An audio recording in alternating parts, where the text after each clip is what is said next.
E muito bom dia, começando por aqui mais uma edição do Jovem Pan Morning Show. a nossa revista radiofônica na Jovem Pan. Jovem Pan Morning Show. Por aqui você tem informação, prestação de serviço, entretenimento, tudo isso no papo dessa quinta, 28 de dezembro de 2017. Cabo de força. Procuradora-Geral da República, Raquel Dodge, vai ao Supremo Tribunal Federal contra indulto de Natal de Michel Temer. A medida do presidente estende o benefício a condenados por crimes de colarinho branco. Roda gigante. Em seu novo filme, que chega hoje aos cinemas brasileiros, Woody Allen faz brilhar ainda mais a estrela de Kate Winslet. Daqui a pouco a Paulinha fala dessa e de outras estreias na telona. Sorria, você está ouvindo o Morning. Em 2017, expoentes do humor nacional foram entrevistados por este programa. Na quarta parte da nossa retrospectiva, a gente exibe trechos do papo que levamos com Jô Soares e Vladimir Brista, entre outros figuras do humor. Esses são alguns destaques do Morning, que está começando. Paulinha, muito bom dia. Olha só, estamos chegando aí no fechamento do nosso ciclo, né? Nesse ano de 2017. Dou um bom dia ensolarado para você, apesar do tempo nublado aqui em São Paulo. E pergunto, qual é a nossa hashtag de hoje?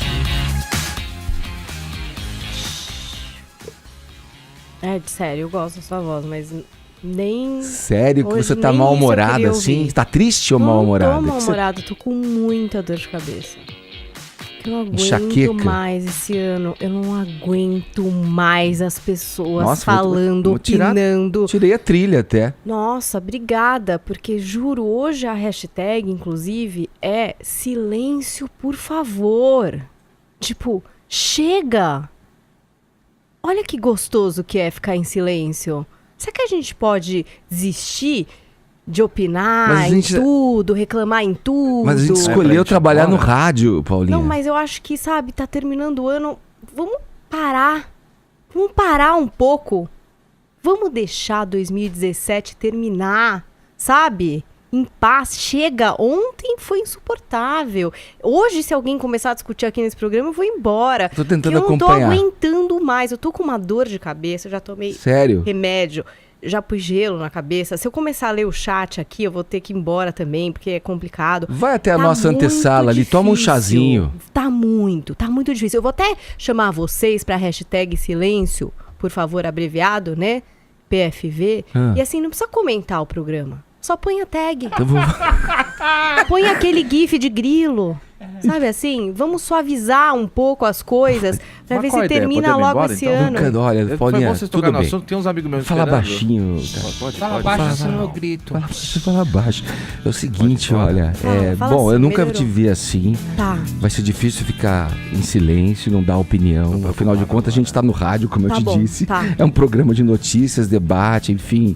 Mas eu vou respeitar a senhorita, tá bom? Obrigada. Vamos subir essa hashtag, gente, bem baixinho, tá? Posso? Hashtag silêncio, por favor. Posso pelo menos convidar os ouvintes a interagirem pelo WhatsApp? Convida, Ed. Então vamos lá. Olha, é o seguinte, ouvintes queridos, a pergunta aqui é a seguinte, ó.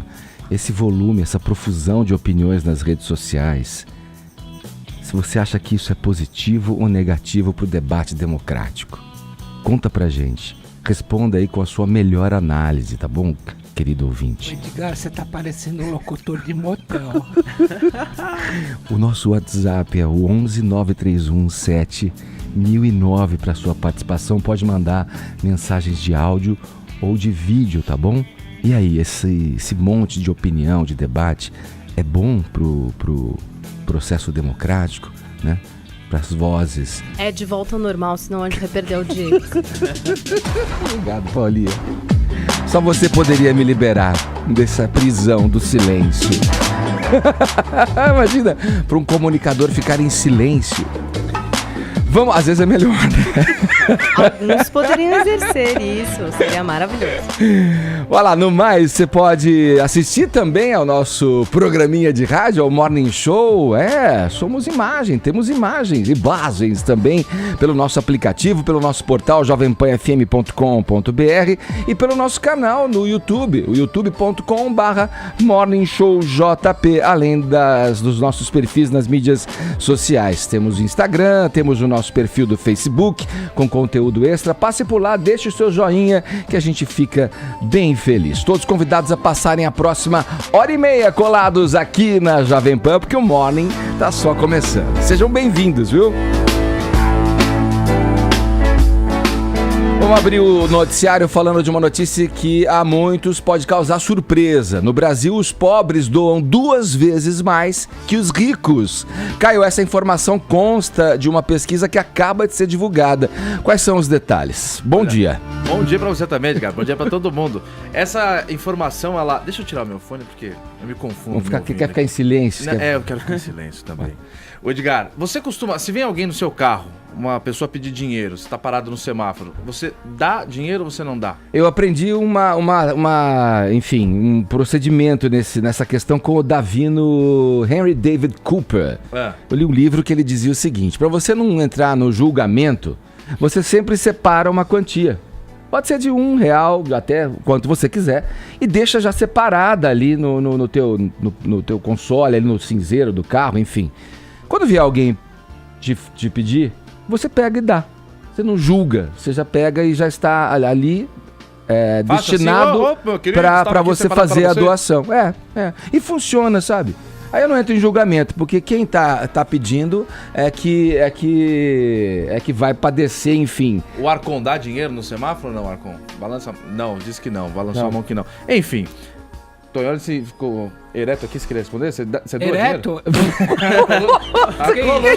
Caralho, em pé e latejante. Não, Caio, aprendi uma coisa com o Gandhi. Ele fala que você não deve ajudar as pessoas a modificarem o seu karma. Então, você não dá? Infelizmente, eu não dou. Tá vendo? Bom argumento aí, de um pão duro. Bom, já que eu não tenho pra maioria, Paulinha e Custódio... Aprendi um negócio na minha conta bancária. Não dou, porque eu não tenho. Você, Paulinha? Paulinha sempre... Cara, eu sou do momento. Se eu fico tocada, eu dou. Se eu acho que não dou. Mas a verdade é que a gente fica muito em dúvida com essa história de semáforo, se a pessoa tá vindo pra te pedir alguma coisa pra ser roubada, porque eu já fui roubada nessa situação. Acontece. Abre a janela e aí, amigos... Se vocês me permitem, tinha um cara aqui no Jardim Europa, eu sempre dava uma grana pra ele. Aí um dia eu tava indo pro interior, acordei umas 4 da manhã, ele tava saindo de um caminhão. No caminhão tinha umas 10 cadeiras de roda, era uma indústria. E ele continua lá. Eu fiz essa pergunta toda porque, só pra sentir aqui o clima, aqui no estúdio, a redação, a maioria não doa, mas foi feita uma pesquisa, como você falou, Ed, e a maioria dos brasileiros doa. 68% da população brasileira doou, fez algum tipo de doação no último ano. Segundo essa pesquisa feita pela Country Giving Report 2017. Bom, ou 2017, enfim, como você preferir.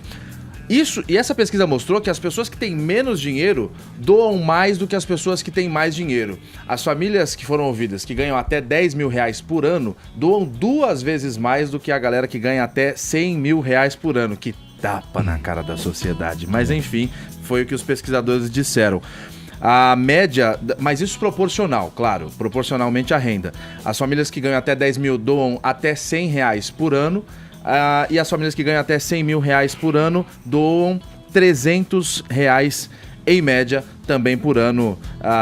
Isso mostra que o Brasil ele tá caminhando. Isso aqui no Brasil. O Brasil perdeu algumas posições no ranking mundial da caridade. Ano passado estava na 75ª posição, aliás, na 68ª, na posição de número 68. Esse ano caiu um pouquinho, foi para a 75ª, 75, mas ainda mostra que está numa posição legal. Comparado a outros países grandes também, o Brasil ainda está numa posição legal, ou seja, o brasileiro ele é caridoso sim. O rico é o pão duro, então o mais difícil abrir a mão, tem um escorpião no bolso. Eu nunca nem fui rico, nem sei. E os mais humildes, né? Mas os mais pobres são os mais generosos quando o assunto é doação.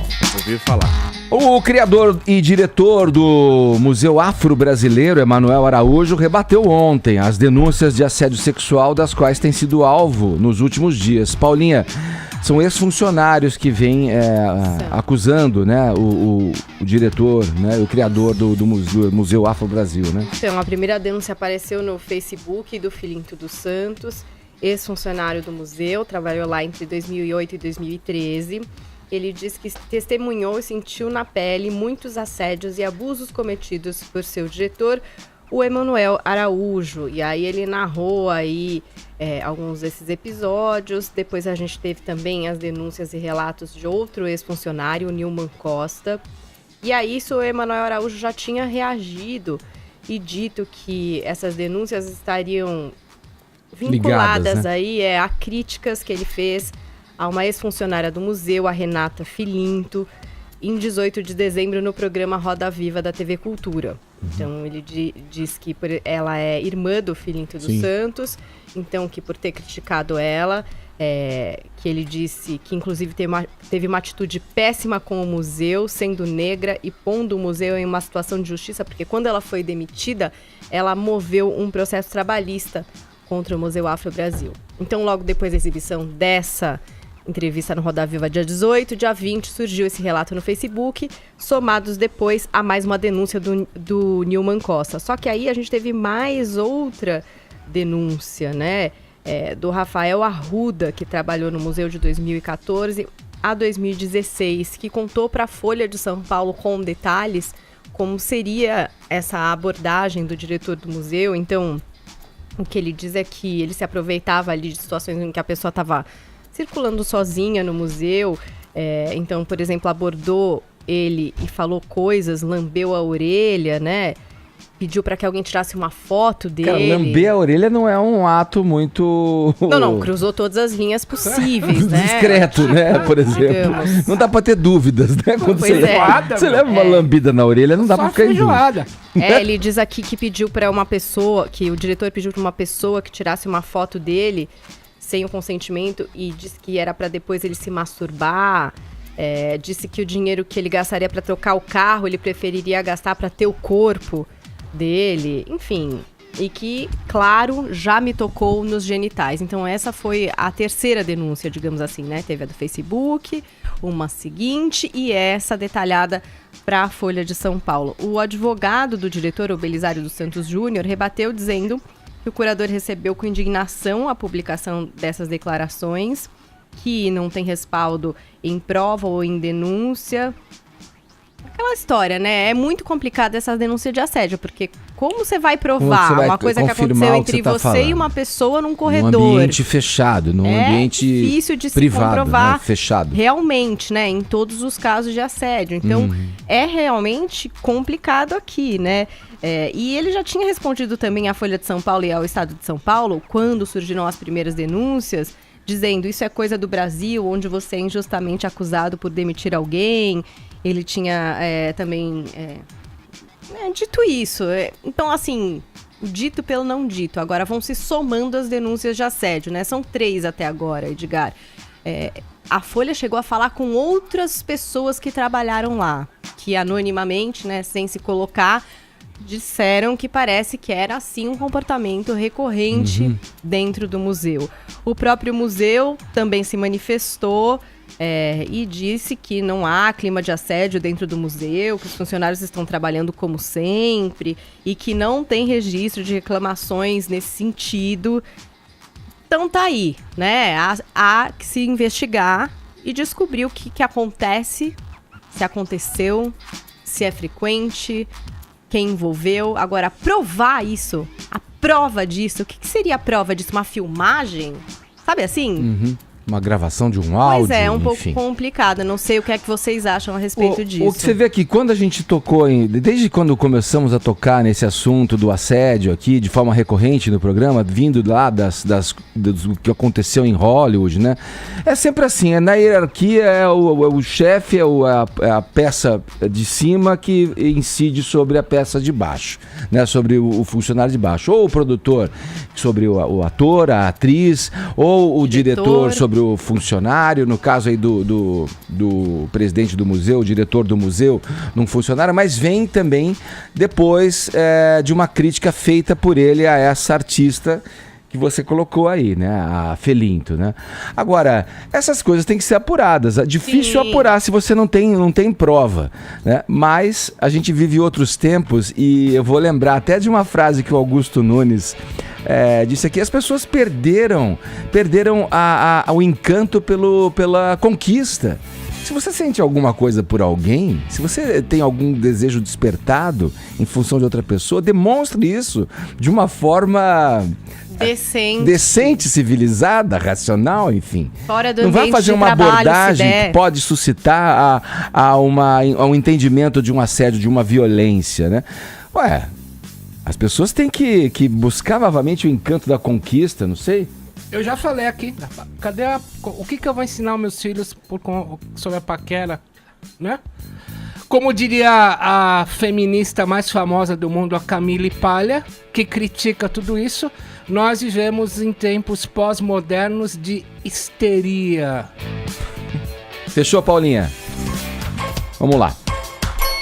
Nessa quarta-feira, a cantora Rihanna postou uma mensagem a respeito do assassinato de um primo em Barbados. Custódio, vamos lá, o que aconteceu? A Rihanna é sabido já, né? A origem dela, ela nasceu em Barbados e deve ter muitos familiares ainda lá. Tem, na ilha, ela né? frequentemente visita a ilha e quem acompanha as redes sociais da Rihanna vê que ela tirava muitas fotos com esse primo dela. É um rapaz de 21 anos, o Tevan Casey Allen, e ele morreu baleado, ele levou vários tiros. O assassino do primo da Rihanna não foi encontrado, ele desapareceu. E a Rihanna fez um post nesta madrugada, de quarta para quinta-feira, muito emocionada. Ela escreveu o seguinte, Edgar: descanse em paz, primo. Eu não acredito que ontem à noite é Natal, que ela está se referindo aqui, a celebração do Natal, eu apertei você com os meus braços. Nunca pensei que seria a última vez que sentiria o calor do seu corpo. Vou te amar para sempre, cara. Finalizou a artista, ela colocou vários emojis ali, de coração, chorando, e a hashtag fim da violência com armas. O Edgar, Barbados é uma ilha ali da América Central, né, banhada pelo Mar do Caribe, e um relatório que foi divulgado pela Organização dos Estados Americanos, se chama Relatório sobre Segurança Cidadã, mostrou que a situação ali da violência na América Central é muito grave. E aí eu fui tentar entender o que aconteceu, né? Pesquisar a situação do país.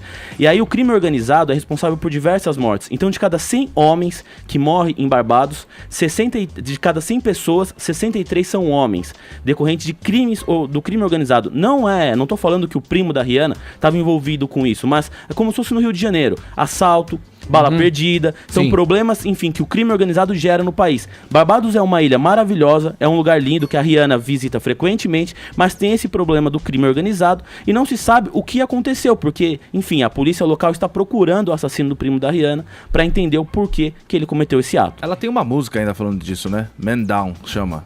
É, de 2010. Shoot a man down. Na, na, na. Olha que eu fui procurar. Não é bem essa, não. Do álbum Loud. Que ela tá com o cabelo vermelho na capa. Ah, não, aí já é muito detalhe, eu não sei. Ela tá em silêncio hoje, mas ela conhece, viu? Não tem mesmo. Enfim, a Rihanna cada vez mais está engajada em causas sociais, né? E agora, não sei se por conta do primo dela, tudo indica, ela vai também mergulhar nesse ramo de lutar contra a violência, né? Contra a questão da arma de fogo, por exemplo. Como eu falei, o primo dela morreu com vários tiros. Não foi algo acidental, foi algo pensado. Isso leva a crer que seria algum crime cometido por algum desentendimento. Porque quando você morre de bala perdida é um tiro só, né? Um tiro só. Agora, a polícia nem divulgou quantos tiros. Uma queima de arquivo, Exato. Alguma coisa nesse sentido, né? E um rapaz muito jovem, né? 21 anos. Vingança. Foram vários tiros. A polícia nem quis falar quantos tiros foram, então não tem a informação precisa. Mas fato é que ninguém leva 2, 3, 4 tiros perdidos, balas perdidas. Agora, resta saber, precisa encontrar o assassino para apurar o motivo do crime. Boa. Vamos lá, é hora de falar de política aqui no Morning Show. A Procuradora-Geral da República, Raquel Dodge, entrou com uma ação no Supremo Tribunal Federal contra um decreto do presidente Michel Temer, que trata do indulto de Natal aos presos. Caio, por que a Raquel Dodge diz que esse decreto coloca em risco a Operação Lava Jato? Não só a Procuradora-Geral da República, Raquel Dodge, como os desembargadores, o TRF4...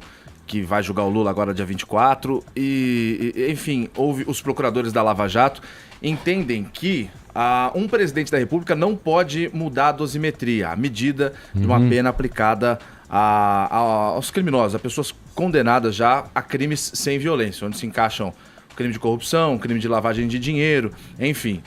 Essa semana, a Procuradora-Geral da República, Raquel Dodge, entrou com essa ação, apresentou uma peça ao Supremo Tribunal Federal, que deve ser julgado já, e ir para o Congresso também, agora que eles voltarem do recesso, já no começo de 2018, para barrar esse indulto do presidente Michel Temer.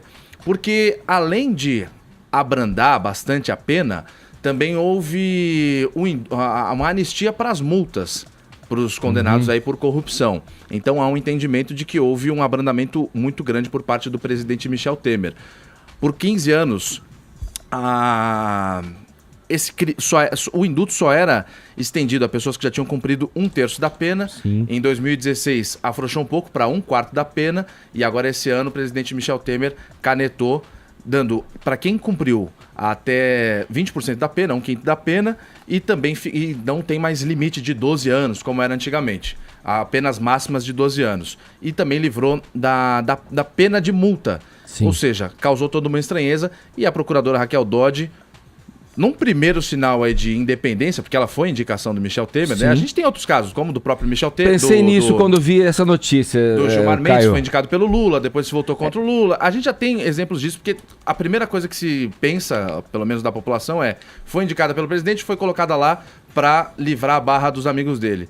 É um sinal, uma demonstração, talvez, de independência. Mas, enfim, é um primeiro sinal. Dentro dessas regras aí que se flexibilizam, né, como você falou, de acordo com o presidente em exercício ali, né, tem alguns pontos excludentes aí. O preso não pode ter cometido crime hediondo, né, crime de tortura ou de violência à pessoa. Não pode ser reincidente também, né, porque aí mudam esses números que você falou, mudam. Mas é um afrouxamento, né, e o Joseval fechou o Jornal da Manhã hoje falando sobre isso. Do que se baseia a lei, né, como a utilização desse indulto como um instrumento dentro da política humanitária, né? Mas não pode virar um instrumento da impunidade também, né? O Joseval Peixoto, jornalista, apresentador aqui do Jornal da Manhã, assim como ele estudou direito também, né? As pessoas que lidam com isso, elas têm que ser fiéis ao que elas estudaram, então se baseando no que está na Constituição. Mas há um entendimento popular de estranheza quanto a essa medida, essa decisão do presidente Michel Temer para o indulto, porque se vê um benefício a quem cometeu um crime, um abrandamento da pena, ou seja, deixa quieto, vamos passar um pano, você cumpriu 20%, ok, você já pode ser ressocializado. Foi essa palavra mesmo que o Joseval Peixoto usou e tudo mais. Mas para quem se sente punido da população, eu me coloco nessa parte, a gente não enxerga essa pena como uma ressocialização, mas sim como uma punição, para dar um exemplo, olha, não se pode cometer crimes porque você vai se dar mal. Então, olha, como é que você vê isso aí? Você acha que é uma ameaça à Lava Jato, esse indulto generoso, digamos, do Temer? O Dallagnol saiu tirando, né? Postou que ele está pensando e advogando em causa própria, caso seja condenado. Seguinte, eu tô com o espírito do Pedro de Lara. Começar a falar, começar as mãozinhas, fazer assim pra eu correr na fala, eu vou denunciar ao vivo fazendo assim, ó. Pé. Tá bom? Então é o seguinte, olha aqui. Olha a porrada do Dallagnol.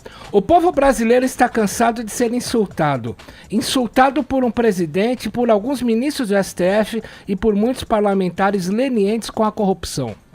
A melhor resposta que os brasileiros podem dar é nas urnas. Aí põe ele, #insulto de Natal. Procurador-chefe da Lava Jato. Agora eu quero construir o pensamento. Quantos presos nós temos, Edgar? 726 mil. Quantas vagas nós temos no Brasil? Metade, 358 mil.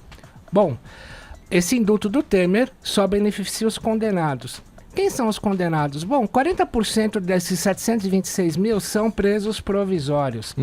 Qual o perfil deles? 28% são condenados por tráfico, 25% por roubo e 12% por furto. Quem é condenado por tráfico e por roubo é considerado crime violento e hediondo, não entra no indulto do Temer. Entram esses 12% acusados por furto. Quem são os furtadores? São os caras da Lava Jato, porque eles não roubaram na mão gorda, eles fizeram algum estratagema. O que já se compara, no grupo de procuradores, já se compara o Brasil ao Peru, onde o presidente PPK o Pedro Paulo Kuczynski, deu um indulto que beneficiou o ex-presidente que fez crimes contra a humanidade, Alberto Fujimori. Ou seja, a Odebrecht atuou no Brasil, atuou no Peru, igualmente, e em questão de indulto, o Michel Temer se compara igualmente ao Pedro Paulo Kuczynski. Haja vista, agora eu vou encerrar, que esse indulto do Temer vai beneficiar 80% dos condenados pela Lava Jato e já está beneficiando aquele cara, juro que eu vou encerrar agora, o Henrique Pisolato, que deu um golpe de 75 milhões na ação penal 470 da Lava Jato, que recebeu do ministro Barroso ontem a liberdade condicional e cujos advogados agora já estão pedindo para que ele entre no indulto do Temer porque ele preenche os requisitos. Olha aí. Portanto, eu diria para vocês que o que o Temer fez, para eu encerrar de fato, não é diferente do que o presidente peruano fez. Um indulto vergonhoso. Agora 10h29, horário de Brasília. Jovem Pan. É hora da gente rir, mas também refletir aqui no Morning Show com mais um capítulo da nossa retrospectiva 2017. Hoje a gente vai conferir uma série de entrevistas que fizemos com nomes de destaque do humor nacional. Sabe com quem a gente começa? Com ele, o mais famoso personagem do ator Saulo Laranjeira, o deputado João Plenário, que ficou conhecido no país todo graças às suas andanças pela Praça é Nossa. Solta aí, Bruno. Gostaria de aproveitar a chance, para perguntar ao deputado João Plenário quem é o maior corrupto do Brasil hoje. Olha, eu vou dizer uma coisa para você. Não é? Que tem o Maluf, tem o Cunha, tem o Cabral, me chamando de mestre, não é? Agora, veja bem essa situação. Eu fui chamado de corrupto por uma ação de uma obra que eu estava fazendo em Minas Gerais, um projeto extraordinário, que era construir uma ponte para passar por cima do mar.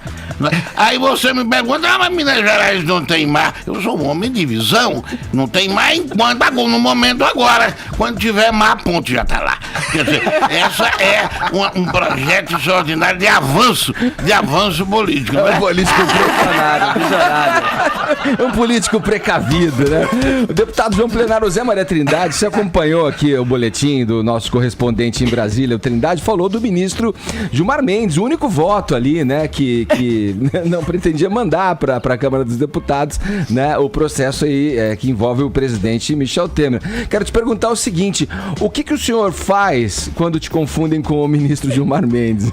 Aliás, tem algum parentesco? Porque a semelhança é grande. Eu não gosto dessa comparação, mesmo porque eu sou mais bonito do que ele, né? Isso é bem claro, meus lábios são mais delineados, meu olhar é mais firme, eu não tenho nariz de batata, não é?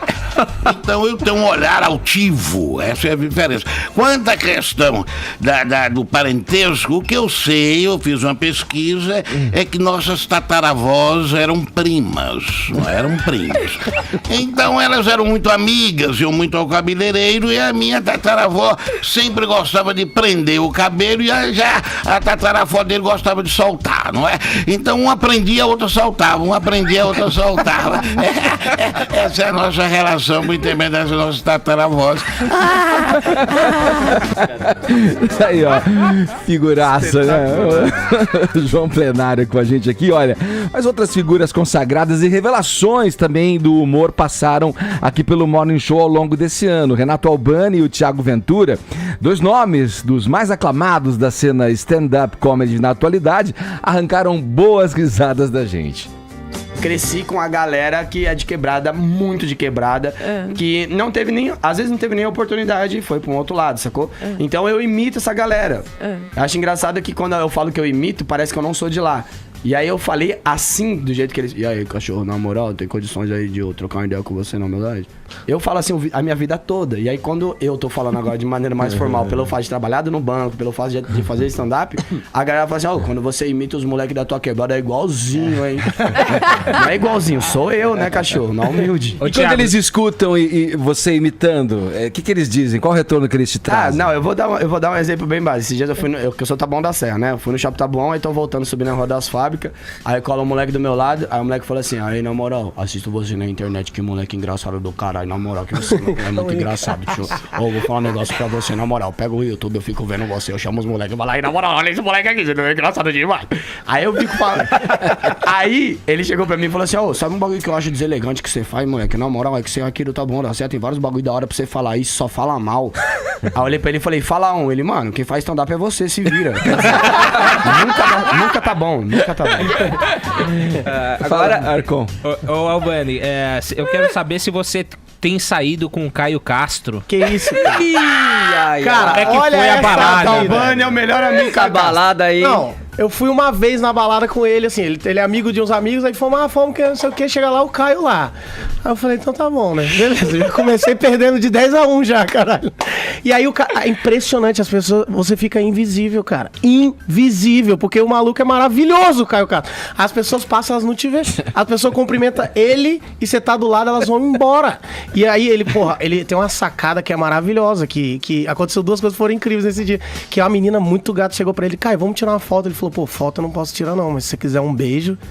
Eu falei, mano, eu quero, porque o cara é maravilhoso. Eu falei, cara, eu quero. E aí rolou um negócio muito bom, foi o pior elogio que eu já ganhei na minha vida, que um cara chamou assim pra tirar foto. Tirar uma foto. Eu falei, Caio, te chamando lá. O cara falou, não, é você. Eu falei, eu? Ele falou, eu falei, toma aí, mano. Dei logo um socão nele pra ele ver. Aí eu cheguei lá no cara, falei, ele falou, pô, mano, entre o bonito e o engraçado, a gente preferiu tirar foto com o engraçado. Eu falei, caramba, mano. Aí eu já cheguei no cara e falei, então, foto eu não posso não, mas se você quiser um beijo... É o elogio mais crítico que tem. É o pior elogio, cara. Quem mais tá aí do nosso cast aí que queria fazer uma pergunta? E tem mais alguém do que... fazer uma pergunta aqui. Cara, não acredito. Cara, hoje é o melhor dia da minha vida, eu juro. Você achou que eu não vinha, né, querido? Eu achei que você não vinha. Eu quero falar uma coisa pra você, porque você falou aí dos meninos que te encontram e fala que você tá imitando essa coisa e tal. E quem conviveu com você? Já se viu em algumas das suas histórias? Foi tirar satisfação? Como é que é? Então, como é que é? Então, Marília. Coisa louca. Essa coisa louca toda que você faz aí. Eu adoro esses moleques. Esses gestos que você faz, essa loucura. É o melhor, o Vini é o melhor. Você sabia que o Renato começou imitando também, né? Também? O Renato começou na imitação, depois foi direto. Eu tô há 10 anos aqui e não consegui sair ainda. Você tem que ir no nosso concurso de imitação, cara. É maravilhoso. Na verdade é o seguinte, tem muita coisa que os moleques vêm falar comigo. Eu chego às vezes lá na quebrada e os moleques têm duas opções. Ou eles vêm contar alguma coisa pra mim que aconteceu, ou eles fazem questão de não conversar comigo. Teve um dia que o moleque chegou pra mim e falou assim... eu tava fazendo um texto sobre eles, né? Foi o primeiro moleque de quebrada. Você coloca no YouTube moleque de quebrada, vai aparecer. Aí eu cheguei lá na quebrada e o moleque falou assim... Aí, Thiaguinho, na moral, vocês acham que a gente não tem YouTube, né, louco? Você vai falar o bagulho de nós e a gente não vai ver que você tá falando o bagulho. Aí eu falei, o que aconteceu? Ô, rapaziada, você viu que esse moleque tá pegando os bagulho que a gente fala pra ele fazendo naquele show de palhaçada? Eles falam show de palhaçada. Eles falam que eu faço na stand-up, é show de palhaçada. Aí eu cheguei pra ele e falei assim, não, relaxado, só contei uma história só. Ele falou assim, então você fica ligeiro, que se você contar qualquer coisa da minha pessoa, o bagulho vai estar lá pro seu lado. Aí eu falei, aí, Fabinho, na moral, não tenho nada pra contar de você não. Ele olhou pra mim e falou, então você tá me desmerecendo, cuzão? Nunca tá bom, é isso que eu tô falando, nunca tá bom. E teve um amigo seu que te viu no Faustão e que tava preso? Ah, teve. Ele saiu, foi o Zóio. Ele saiu, eu bem com ele ontem na rua. Ele saiu e falou assim: aí, Thiaguinho, na moral, posso te dar um papo, moleque? Você tá ligado que eu tava engaiolado lá, já tinha uma cota, certo? Aí tinha uma tela, pum, que a gente ficava dando uma olhada no bagulho. Aí teve uma hora que sentou no Faustão, eu falei, é nada. Assaltaram o moleque, ele foi reclamar no Faustão. Olha que moleque desenrolado. Aí eu comecei a fazer as piadas, ele falou, eu tava rindo pra caramba lá, assim, ó, rindo assim, ó. Ele nem ri, né? Ele só fica olhando e fala que tá rindo. Assim. Aí, tava rindo assim, ó, e nem ri. Aí ele falou assim, ô moleque, na moral, esse bagulho aí que você faz, que você interpreta, tem alguém que escreve pra você? Eu falei, não, é eu que escrevo. Aí ele, porra, então além de interpretar, você é o Caneta? É bonito, né? Bonitinho. O Caneta é bom. Olha, certamente Renato Albani e o Thiago Ventura se inspiraram muito nesse outro comediante que também passou aqui pelo Morning Show. Olha só. O Rafinha, ele tá à frente aí como produtor, no primeiro trabalho como produtor do longa-metragem Internet, o filme. A gente já vai falar sobre essa produção, obviamente, mas eu queria começar aqui te ouvindo a respeito do seguinte. O jornalista Paulo Francis teve ali um adjetivo muito colado à imagem dele durante muito tempo, né? Que foi um cara polêmico, né? E além disso, ele era muitas outras coisas, o Paulo Francis. Eu quero perguntar pra você o seguinte, pra gente começar essa conversa aqui. Esse adjetivo polêmico, ele te incomoda de alguma forma? E se ele é o ponto de partida ou de chegada das suas piadas e da sua persona pública? Eu sinto que, primeiro que o Francis, eu era um grande admirador, assim, eu era muito fã, mas ele era um polemista. Ele realmente buscava as polêmicas, ele buscava uma maneira diferente de ver, de ter um olhar diferente, era quase, o objetivo dele era a provocação, não a comédia. A comédia por si só, ela é uma provocação, porque muitas vezes ela dá um olhar alternativo da realidade, um olhar que não necessariamente é a sua opinião. Então eu vejo uma diferença entre uma coisa e outra. Nada do que eu faço busca a polêmica, nada. Mas eu tive um momento da minha carreira em que foi dessa forma, em que eu não tinha controle mais nenhum sobre isso. Eu vou te falar que sim, me incomoda. Me incomoda não pessoalmente, mas eu sinto que me fecha a porta. Não é uma coisa que você me chama polêmica, eu me sinto ofendido. Muito pelo contrário, para mim ofender precisa de muito, assim. Muito mesmo. Acho que pouquíssimas das coisas na minha vida que me ofenderam. Por exemplo, vai. Cara, lembra aí algum? Teve uma vez que há muito... Pode falar palavrão? Pode. Não, né? Se for naturalmente, ele fica legitimado no discurso. Agora que eu preparei, agora já não é, né? Mas então, assim, uma vez numa piada, um amigo meu me chamou a minha mãe de prostituta. E é uma coisa que eu brinco com isso. E eu cheguei pro cara e falei, pô, cara, mas eu não sei, é um negócio que me incomodou um pouco. Ele falou, e foi a única vez que eu me lembro claramente que é uma piada ou uma brincadeira me incomodou. Ele falou, Rafa, mas você é o cara que fala tudo, como é que você vai se ofender com uma piada ou uma brincadeira dessas? E eu falei, você tem toda a razão, cara. Peço desculpas por sequer ter abordado esse tema, porque se eu sou o cara que brinco com tudo, eu não tenho direito de me ofender com nada. Tá aí, Rafinha Bastos. Olha, uma outra figura importante do humor nacional que deu o ar da graça aqui no Morning Show foi a Grace Janucas, que é a idealizadora do espetáculo Terça Insana. E ela também abordou o tema stand-up comedy aqui com a gente. Que falou stand-up, você fez... O stand-up, você acha que é um humor que vai mais nesse humor sem caráter, mais pesado, é isso? Não, eu acho que o stand-up é o stand-up, quando foi concebido... tu sabe que o stand-up vem do protestantismo irlandês, né? É todo um estudo, né? Então a pessoa primeiro admite que tem um problema, aí vai lá na comunidade, diz eu tenho um problema e eu peço ajuda de vocês. Tipo um alcoólatra anônimo. Tipo mas nos primeiros 2 passos, exatamente, que é baseado também nessa...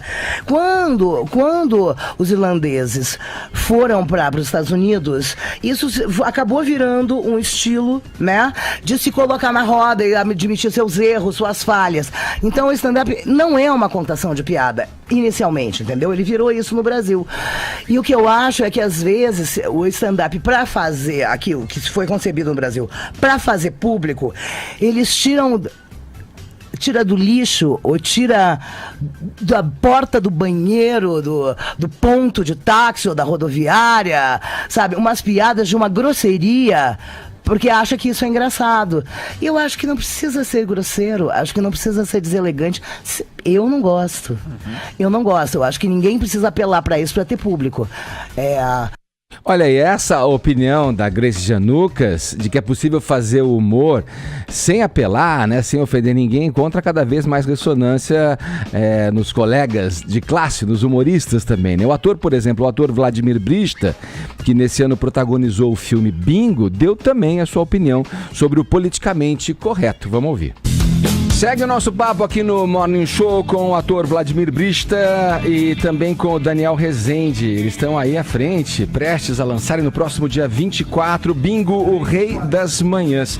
Queria passar para a dupla aí uma pergunta que é a seguinte, Bom, a gente viveu intensamente, né, no espírito dos anos 80, o politicamente incorreto sem perceber que as ações eram politicamente incorretas. Esse conceito era uma coisa que não existia ainda, né? Que na opinião de vocês, já que se faz um filme de humor, e o humor sempre tem aquela linha tênue do que é aceitável, tolerável, não, o que pode, o que não pode, o que na visão de vocês, esse patrulhamento hoje, atual, em cima do politicamente incorreto é uma conquista, né? A gente pode considerar uma conquista ou uma coisa a se lamentar, talvez? Eu acho que é uma conquista. Eu acho que dá pra fazer humor hoje em dia de um jeito que você não sacaneia as minorias, sabe? Eu não acho que... Não olha os anos 80 e fala assim, meu Deus, a gente tem que voltar no tempo pra criar uma máquina do tempo, voltar e prender todo mundo. Faz parte do processo de amadurecimento nosso, né, enquanto sociedade.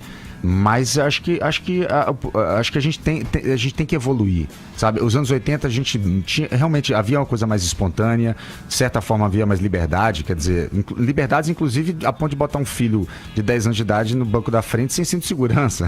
Essa liberdade não é boa, isso não é bom pra ninguém. Mas haviam outras liberdades por inúmeros motivos que eram favoráveis a uma série de coisas, inclusive algumas criações, ao humor eventualmente. Mas assim, é possível hoje em dia citar alguns exemplos de humor que se faz sem desrespeitar minorias, etc e tal, ou seja, respeitando o politicamente correto, e que são fabulosos. A gente tem exemplos disso. Quer dizer, eu acho que a gente tem que evoluir e eu vejo que a gente progride.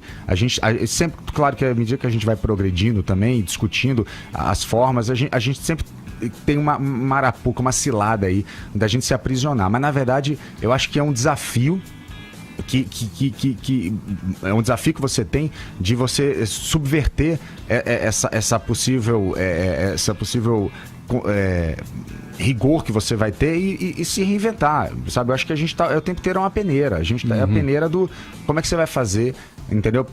O seu show de humor que seja, assim você tem que estar sacaneando alguém que não precisa ser sacaneado, assim. Ô Daniel, esse pensamento está atrelado a uma ideia do que poderia ser uma, talvez, ingenuidade nociva, que a gente não sabia que era nociva? Eu acho que assim, a década de 80 foi seguramente a década dos excessos. Tudo era excesso. As cores, os figurinos, os cabelos. E isso tava em tudo. Tava na televisão, tava na loucura, nas drogas, tava tudo. E a gente quis olhar para os anos 80, para olhar a nossa cultura pop lá e um pouco comparar com hoje de alguma forma. Eu acho assim que o politicamente incorreto que a gente chama dos anos 80 e o politicamente correto de hoje, eu não acho que nenhum nem outro são ruins, na verdade. O problema são os excessos, né? Os extremismos. Acho que não tem que ser politicamente incorreto e nem politicamente 100% politicamente correto. Eu acho que o que eu acho legal do filme é poder olhar para isso e poder, exatamente a gente está aqui falando sobre isso, né? Discutindo que os extremismos talvez sejam o problema, né? Acho que os anos 80 foi isso mesmo, assim. Não sei se isso era uma ingenuidade, era assim que era, a gente não falava sobre isso, né? E não tinha, e cada um falava no seu canto, né? Não tinha uma rede que conectava todo mundo e você podia ficar comentando os comentários dos outros, né? Sim. Aí o Daniel e o Vladimir vieram aqui no Morning Show na ocasião do lançamento de Bingo, né? Que a gente tava na torcida pra entrar pro Oscar e acabou ficando de fora, né, Paulinha? Pois é, fez eu chorar aqui, não Você teremos ficou Bingo triste? na corrida pro Oscar. Uma grande decepção. Muita gente apostava que tinha chance. O filme, inclusive, está sendo bastante elogiado pela mídia internacional. Compararam Daniel com o Scorsese. Nossa! Né? Imagina que se o Scorsese fosse fazer um filme de um apresentador que era um palhaço, seria muito parecido com o Bingo. E não foi uma publicação, foram várias. Não sei se eles colam um do outro, mas enfim. E tá aí, mas não vai pro Oscar, não. Bom, foi meio deprê. Paciência. E sabe o que mais um ano que a gente fica de fora. Edgar, sabe o que anima nessa história? O Daniel Rezende é um montador, né? É o primeiro filme dele. Como diretor. Tem uma carreira promissora aí como diretor. Começou bem, hein? Abriu as portas de maneira muito interessante. E o Vladimir Bricha, esse almão da porra. E aí? Esse homem que veio aqui. Eu fiquei muito gamada nele, preciso admitir. Você até é triste, né? Brava, até tem o seu charme, viu, Paulinha? Devo admitir. Obrigada, eu tô bem melhor já, porque a nossa tag tá entre os assuntos mais comentados do Brasil. Olha aí que maravilha. Estamos calando o mundo, ninguém comenta nada. É só hashtag silêncio, por favor, vários gifs. tem grilinho no Twitter fazendo cri-cri. Tá maravilhoso. Obrigada, Brasil. Vamos seguir aqui na nossa retrospectiva, falando com vários humoristas, né? Hoje no Morning Show, mostrando alguns dos humoristas que passaram aqui pela nossa bancada, ou também quando a gente saiu e foi atrás de um dele, no caso de Jô Soares. Quando o assunto é politicamente correto, difícil a gente não colocar no papo, porque, afinal de contas, é um tema que suscita aí muita discussão. O que será que o mestre Jô pensa a respeito, hein? Vamos ouvir. Eu acho que muitos humoristas já responderam isso, já falaram sobre isso, mas eu acho que falta a resposta do Jô Soares sobre isso. O politicamente correto, como você enxerga isso? Você que passou por vários tempos diferentes dentro da televisão, do teatro, como você enxerga a questão do politicamente correto? É o medo da verdade. É o medo de todo um lado que todo mundo tem de crítica e, de repente, de falar essa crítica e dizer, eu não podia ter dito isso. Isso eu acho que todo mundo sente um pouco. Eu acho o politicamente correto absolutamente incorreto, sabe? Não tem que fazer esse nível de censura. Você acredita que teve um cara em Angola que quis me processar por racismo porque eu me manifestei contra a castração das meninas aos 12 anos na África, as meninas africanas que eram castradas. Isso é uma coisa tão horripilante e eu me manifestei totalmente contra. E mostrei fotografias e tal. O cara lá em Angola falou que isso era racismo de minha parte. Então eu entrevistei 2 líderes do movimento negro no Brasil que disseram que aquilo que o cara estava falando era um absurdo, que não é pelo fato de ser uma tradição ou não ser uma tradição, é uma coisa criminosa, horrorosa e que tem que ser combatida. E eu tenho, graças a Deus, manifestações de líderes de movimentos negros no Brasil, todos elogiando a minha atitude no programa. Eu acho que o racismo, qualquer forma de preconceito, é um sinal de burrice absoluta, sabe? É uma coisa assim de não se enxergar. Muito legal esse papo com o Jô Soares. O Jô Soares nos recebeu em sua biblioteca, eu e Vera Magalhães, para quem nos assiste aí em vídeo, conferiu aí na entrevista, nesse papo com o Jô Soares. Bom, para finalizar essa retrospectiva, que tem como tema o humor aqui na nossa bancada, a gente vai exibir um trecho de uma conversa que tivemos com o humorista Marco Luque, que, aliás, no ano de 2017, nesse ano que está se encerrando, apresentou seus personagens no programa Altas Horas, comandado pelo Serginho Groisman na TV Globo. Vamos ouvir um trecho dessa entrevista. Dizem que o Augusto é o tremendo rodar presa no trânsito, meu. Como é que o Jackson 5 daria um recado pro Augusto aí, tá? Aquele zigue-zague sem dar seta, mudando de faixa. Aí, Joe, tá no zigue-zague, tá dirigindo um iate ou um carro na rua, irmão? Joga a terceirinha, mano. Para de miguelar esse combustível, mano. Pra cima, Joe, se solta, relaxa.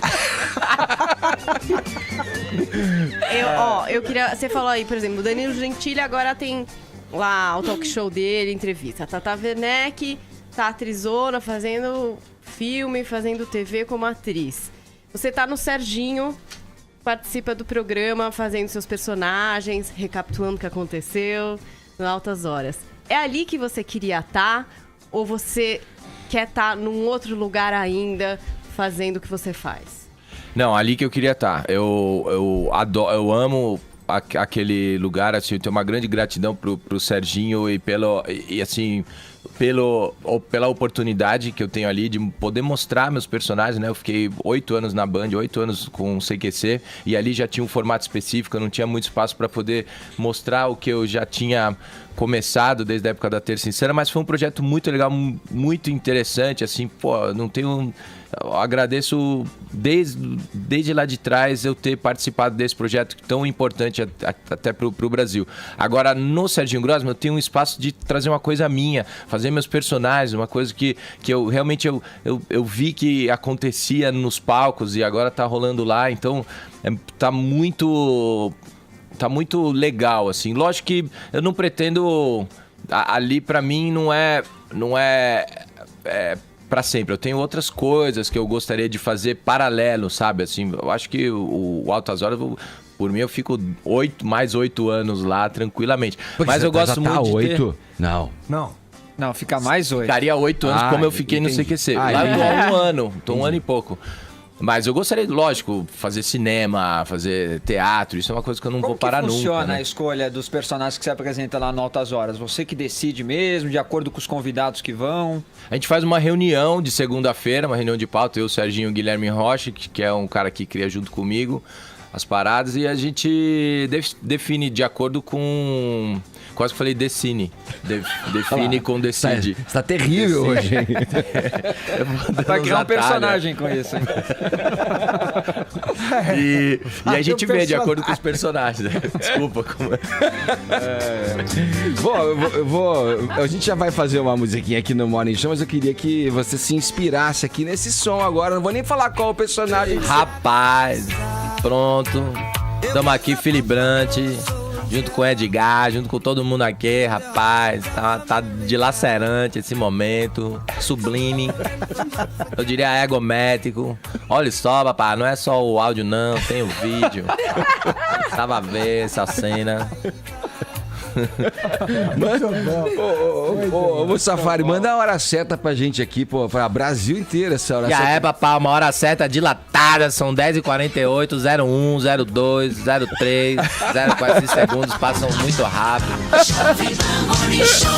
Muito legal, Marco Luque com a gente aqui no Morning Show. Edgar tava rindo aqui de pegar uma água. Incrível, muito bom, Marco Luque. Aliás, Marco Luque, a primeira vez que eu vi foi no Terça Insana da Grace Janucas, com os sketches lá que tinha o Silas Simplesmente e outros personagens hilários. Ele, Marco Luque, grande humorista mesmo.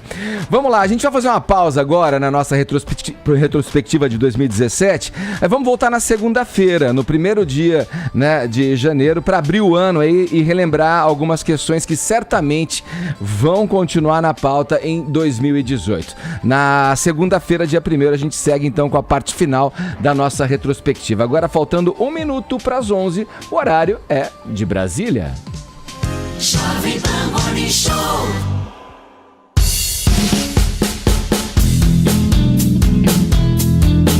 Paulinha. Oi. Como é que tá a nossa hash silêncio PFV? Tá fazendo o maior barulho no Twitter. Você vê que a minha dor de cabeça já passou, né? Passou, você já mudou o humor, eu gostei. Foi maravilhoso. O dia que um remédio me patrocinar, eu posso falar o nome dele aqui na rádio. Mas tá todo mundo postando o seu momento de silêncio, né? Tem o Nando Silva dizendo assim: silêncio, por favor, em homenagem aos nossos políticos em 2017, com uma cena maravilhosa de um enterro. E tem outras pessoas só postando GIF, só postando imagens e colocando aí a nossa hashtag silêncio, por favor, entre os assuntos mais comentados do Brasil nessa manhã. Então tá valendo prêmio. Olha que beleza. Bom, né? Muito bom. Você vai mandar aí pros nossos internautas que participaram, mandando silêncio pra gente, então, né? Vamos seguir aqui no Morning Show o juiz Marcelo Bretas. Deixa eu até virar essa trilha sonora aqui, porque vamos falar agora com ele. Rodrigo Viga. Olha, o do Rio. Você gosta, né, cara? O juiz Marcelo Bretas, responsável pela Operação Lava Jato no Rio de Janeiro, se encontrou com o Papa Francisco nessa quarta-feira no Vaticano. Após o encontro, ele deu uma entrevista falando da sua nada mole vida na cidade maravilhosa. Rodrigo Viga, acho que você não queria estar na pele dele não, né? Até ameaça o homem vem recebendo. Bom dia pra você aí no Rio. Fala, Ed blindado, tudo tranquilo ou não? Tudo tranquilo, Viga. Tudo calma, né? Pra gente tá calma, né? Mas pro Marcelo Bretas, o Sérgio Moro do Rio de Janeiro, o homem da Lava Jato aqui no Rio de Janeiro, não tá tão calmo assim. Ele já recebeu 3 ameaças de morte, algumas apenas suspeitas, outras mais contundentes, mas de qualquer forma, desde que começaram a brotar e emergir essas ameaças, meu caro Ed blindado, ouvintes, internautas desse Morning Show, ele anda com segurança 24 horas. Vai fazer pipi, tem um segurança do lado. Vai dormir com a patroa, tem um segurança dentro de casa. Vai ao cinema com os filhos, tem um segurança do lado. Uma questão que vem, de certa forma, incomodando ele, que é o homem da Lava Jato aqui no Rio de Janeiro. Já foram 3 ameaças nesse ano de 2017, o que o faz pensar, volta e meia, de vez em quando, meu caro Ed Blindado, na possibilidade de deixar o Rio de Janeiro. Mas, sinceramente, honestamente, acho isso mais retórica, mais discurso do que prática efetivamente, porque existe um entrosamento muito grande dele com a turma da Lava Jato em Curitiba e também com a turma da Lava Jato em São Paulo, que já tem também um grupo instituído, um grupo constituído para investigar esses bandidos, criminosos que cometem o colarinho branco, mas que volta e meia são abonados, beneficiados, absolvidos, mesmo que temporariamente, por algumas autoridades, entre elas o JM, ou melhor, o GM, torrando até as letras do homem, o Gilmar Mendes. Nós temos aqui a palavra do juiz Marcelo Bretas, que fala desses momentos de dificuldade, inclusive para ir à praia. Diz que quando vai à praia, se divertir com a família, tem que ser fora do Rio de Janeiro, porque aqui no Rio de Janeiro se sente um tanto quanto alijado e tolhido do lazer. Vamos ouvi-lo aqui nesse Morning Show. Ed Blindado. Brinquei outro dia com alguém que, se eu quiser ir à praia, tem que sair do Rio de Janeiro. É triste, mas realmente a liberdade de um juiz, de um agente público, né, de modo geral, ou de alguém que está nessa situação, ela é muito reduzida, para não dizer completamente eliminada. Então eu não posso me dar alguns prazeres simples, como caminhar eventualmente numa praia, numa orla, ir à praia, quer dizer, tem uma série de limitações. Essa é infelizmente uma situação de muitos, né, que combatem o crime no Brasil, né, Tonholi? Eu peço desculpas por dar um testemunho que se refere à minha vida particular, mas a Lava Jato começou em março de 2014. Um ano depois, eu fiz um livro sobre a mulher que prendeu Roger Abdelmaci, Bem-vindo ao Inferno. E o Sérgio Moro e a mulher dele, a doutora Rosângela, concordaram em fazer o prefácio. Quando nós lançamos o livro aqui, Edgar, o Sérgio Moro, vocês lembram que ele tomou uma chuva de flores aqui na Livraria Cultura? Ele veio com a doutora Rosângela de táxi e andou pela Paulista tranquilamente. Depois, nós lançamos esse livro em Curitiba. O Moro veio de carro com a mulher no restaurante onde nós jantamos, sem nenhum segurança. Vai ver quantos seguranças ele tem hoje. Acabou a vida particular. Então acho que é o preço que um paladino da justiça paga. É o fim da sua vida particular. Ele vive totalmente para os propósitos e desígnios do seu cargo. É o preço. Ô Viga, essas ameaças a que se refere o juiz Marcelo Bretas, tem algum indício de onde viriam? Porque afinal de contas ele está indo aí está julgando uma pessoa poderosa, né? Queremos chegar a Sérgio Cabral, é isso, né, Ed Blindado? Exato.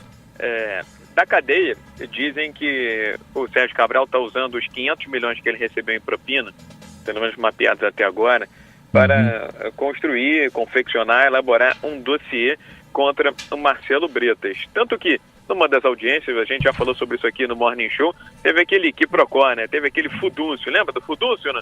Dele interpelando o juiz, né? Pelo que eu sei, inclusive, a sua família tem a maior fábrica de bijuterias do estado do Rio de Janeiro. Depois colocaram panos quentes, mas indubitavelmente da cadeia, usando os seus operadores, articuladores que estão fora das grades, Sérgio Cabral Filho está confeccionando todo esse material. Agora, não dá para imputar diretamente responsabilidade pelas ameaças, mas a gente sabe que o Sérgio Cabral, mesmo sendo um ex-governador, estando preso, ainda exerce muita influência, tanto que ele está lá no resort da Lava Jato, na cadeia pública de Benfica, gozando de uma série de benefícios, porque o secretário de Administração Penitenciária do Estado do Rio de Janeiro foi comandante da Polícia Militar em uma das gestões de Sérgio Cabral Filho aqui no Rio de Janeiro.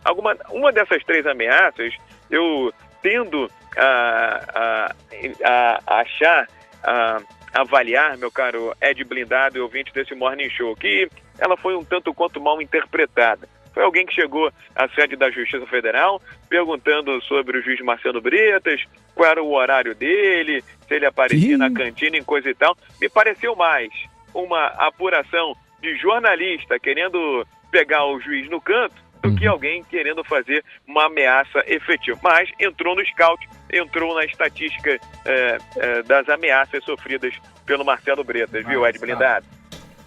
Você vai arriscar? Saber? Hein, ô Viga? Dúvida, né? Na dúvida você fala, deixa quieto, né?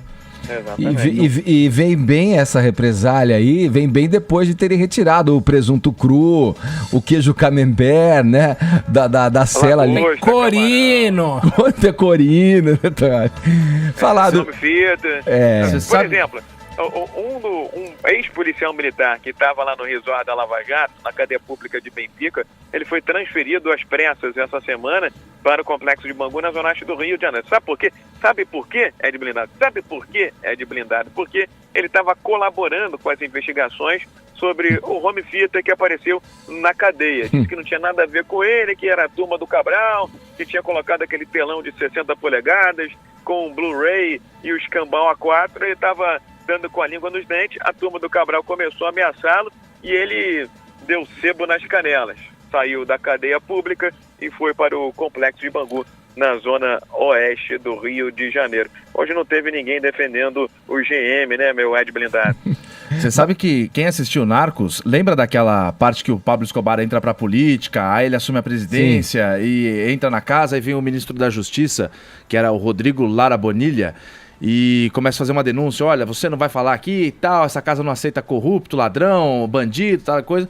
E o Escobar fica pé da vida, vai embora. Dias depois o ministro acorda morto. Aliás, acorda não, né? Ele é assassinado no meio do trânsito. Isso realmente aconteceu. Parece muito espetaculoso na série, mas isso acontece. Acontece. E uma história rápida aqui, não dá pra citar o nome de empresa, mas um executivo de uma multinacional esses tempos atrás começou a receber propostas para se envolver num esquema de corrupção e tal, molhar a mão de quem tinha que molhar e tal. O cara, do alto da honestidade dele, ele começou a ficar meio esquisito com a situação e foi querendo denunciar. Foi na polícia, denunciou, não deu nada. Depois ele viu que tinha que denunciar em instâncias maiores. Acho que ele chegou no Ministério Público, agora não sei.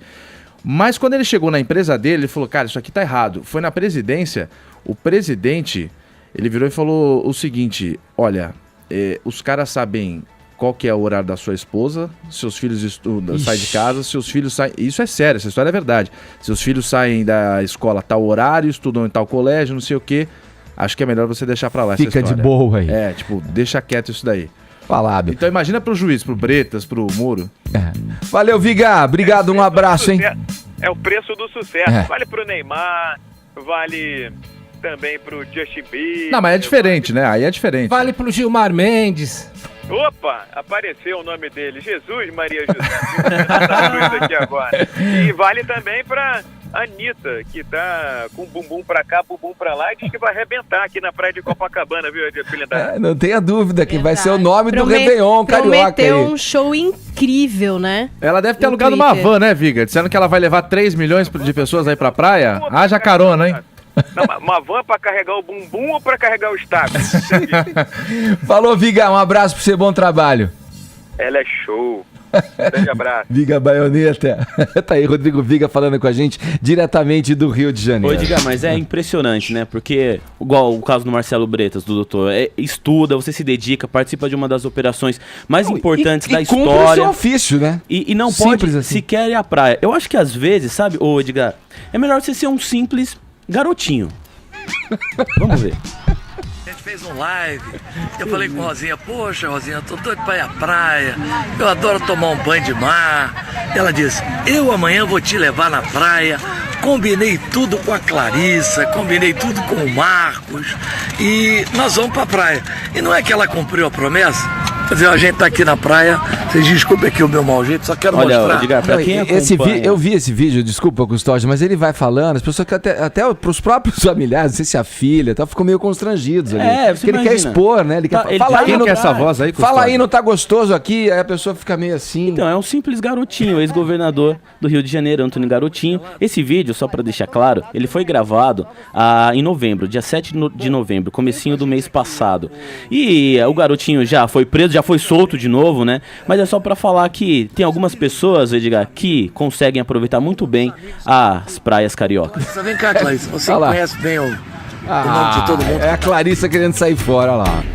É o garotinho, né? Vamos falar de cinema. Hoje é quinta-feira, dia de estreias nas telonas. O filme do mestre Woody Allen tá pintando aí na área, hein? Falar em Woody Allen já dá aquela curiosidade. Todo mundo quer sempre ver o último filme, o mais recente do Woody Allen. E aí, Paulinha?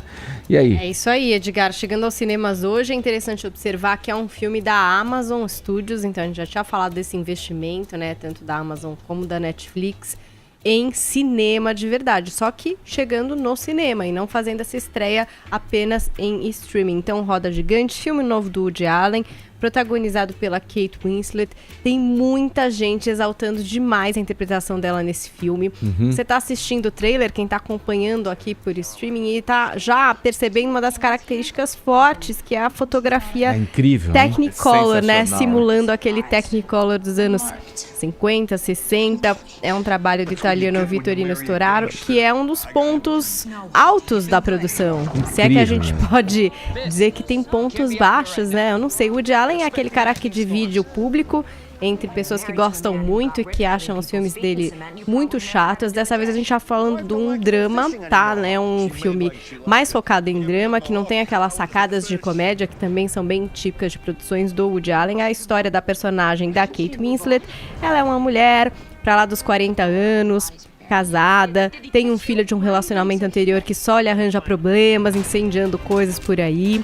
E o marido dela, que é operador de um carrossel no parque ali em Coney Island, ele tem uma filha que se casa com um gangster, se arrepende disso e retorna. E essa mulher, que tá numa vidinha assim, desgraçada, digamos, Edgar, ela tá tendo um caso com um salva-vidas, que é o personagem do Justin Timberlake, que é quem narra a história pra gente. E nele ela enxerga uma esperança de conseguir fugir daquele marasmo que ela tá vivendo. Só que quando chega a filha do marido, ela também se envolve com o salva-vidas e acaba colocando em xeque aí toda essa possibilidade de um futuro melhor da personagem da Kate Winslet. Então tá aí, tá nos cinemas, acho que é meio que obrigatório pra quem gosta e até pra quem não gosta, pra poder ter aquela discussão. Eu tô no bar, time dos que gostam e ficam esperando o novo filme do Woody Allen. Não sei vocês aqui da bancada. Os meus preferidos é Meia-Noite em Paris. Lindo filme. Geral, História acho sensacional. Agora, a fotografia desse filme é espetacular, né? Parece que é uma produção. Parece que você tá no teatro, assim, as cores incrível. muito vibrantes. Agora, Paulinha, você acha que o filme vem aí, né, na esteira dessas denúncias aí, né, de Hollywood? Você acha que isso pode atrapalhar o lançamento, né, com essas denúncias de assédio? É que o Woody Allen tá sempre, Woody Allen. o nome dele tá sempre vinculado, né, aos probleminhas que ele já teve nessa vida, nunca pagou por isso exatamente, a gente nunca sabe de quem é a versão certa ou errada da história, mas assim, isso já faz tempo, né, Edgar, não é de agora. E o que os críticos têm falado é que se as pessoas deixarem de assistir esse filme por causa de qualquer coisa que o Woody Allen tenha feito, elas vão se privar de ver a atuação da vida da Kate Winslet, porque dizem que ela está realmente muito incrível nesse filme. Mas eu acho que como já é há muito tempo esse caso de Allen, não é que nem o Kevin Spacey, por exemplo, que foi uma coisa que aconteceu agora, né? E eu acho que é meio que, sei lá, segue o jogo. Não sei se isso é bom ou se isso é ruim, mas aquela velha história de separar a obra, né, da pessoa física.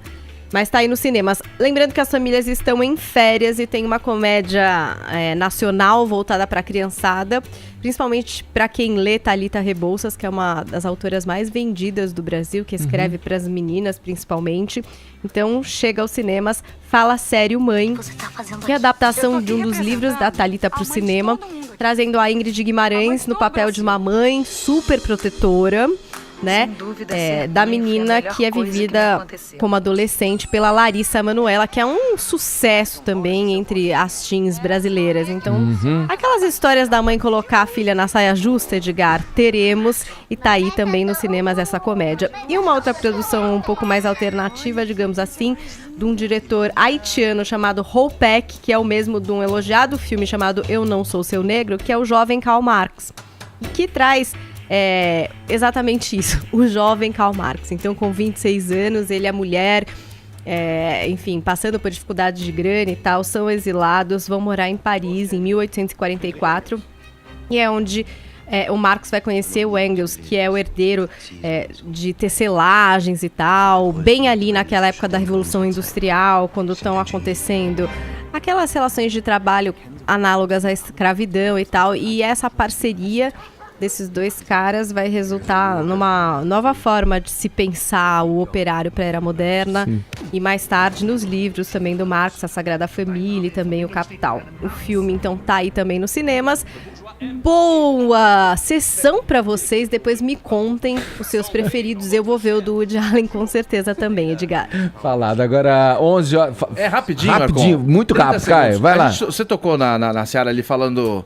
Pô, será que as pessoas vão boicotar o filme por causa das denúncias de assédio e tal?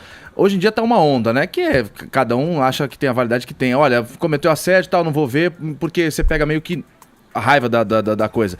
Só que você falou também no filme da Globo Filmes, tem no YouTube o Caio Blá falando da Globo Filmes, e tem mais um ator que também não me lembro agora quem que é, Lázaro Ramos, não sei, eu vou falar só que eu não tenho certeza. O Caio Blá falando também como que é o esquema de distribuição de cinema aqui no Brasil. Tá lá no YouTube, só botar Caio Blá fala de Globo Filmes, vê lá e aí todo mundo tira suas conclusões, porque também é um esquema sinistro demais. Desculpa, era isso. Agora 11h23, horário de Brasília. Jovem Pan Morning Show. Jovem Pan Morning Show. E essa profusão de opiniões, hein? Todo mundo tem uma opinião a dar sobre tudo, todo mundo é especialista em todos os assuntos. Será que isso é bom pro processo democrático? Essa foi a nossa pergunta na enquete pros ouvintes aqui pelo nosso WhatsApp. Vamos ouvir o que eles disseram. Bom dia, Morning Show. Aqui é o Israel de Jardinópolis, São Paulo. Um debate, uma troca de ideias, ela só é saudável, ela só é importante se existe uma plateia neutra, de coração aberto. Porque os debatentes geralmente não vão mudar de lado, eles já têm uma opinião formada quando chegam num debate. Por isso que existe um debate com opinião formada. Sem plateia neutra, não é saudável. Bom dia, galerinha do Morning Show. Bom dia. Essa interatividade aí nas redes sociais faz muito bem, sim, para o nosso país, porque assim a gente fica mais interagido com as notícias, né? Eu tô falando baixinho, porque a gente não pode deixar a Paulinha brava. Ai, meu Deus. Ai, obrigada. Eu sou Célia Vieira Lima. Olá, galera do Morning Show. Certamente a manifestação livre do pensamento é muito importante para a democracia. A questão é que as pessoas falam todas ao mesmo tempo. É preciso que as pessoas se escutem, reflitam sobre o que cada uma diz e depois prosseguir o diálogo. Um abraço. É isso aí, é por isso que a gente tem, né, duas orelhas, para ouvir mais do que falar, né? E outra, sempre procurar outras fontes, né? Variar, né? Infelizmente, às vezes a orelha não tem pálpebra.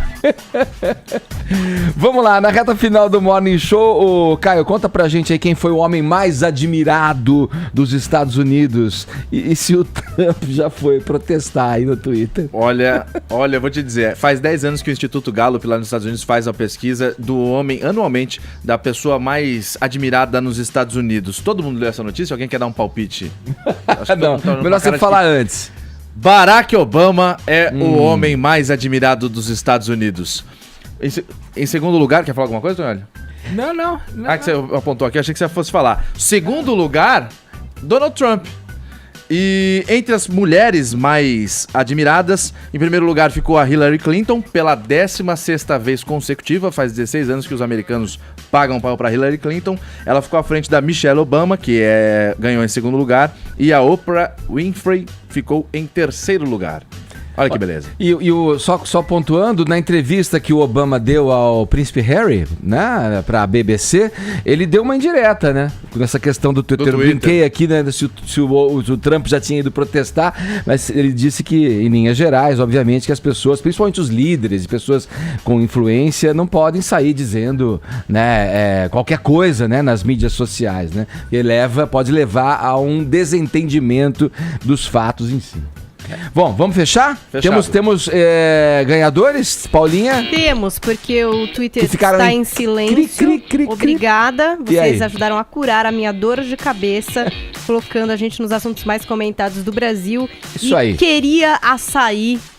É a pessoa que queria açaí. Olha que maravilha, @L_S, enfim, esses nomes de Twitter maravilhosos. Vou falar com você aqui. Amamos. E é isso. A gente fica por aqui. Muito obrigado pelo prestígio, pela audiência, pra você que esteve com a gente até agora no Morning Show. Amanhã tem mais. Amanhã, a gente volta.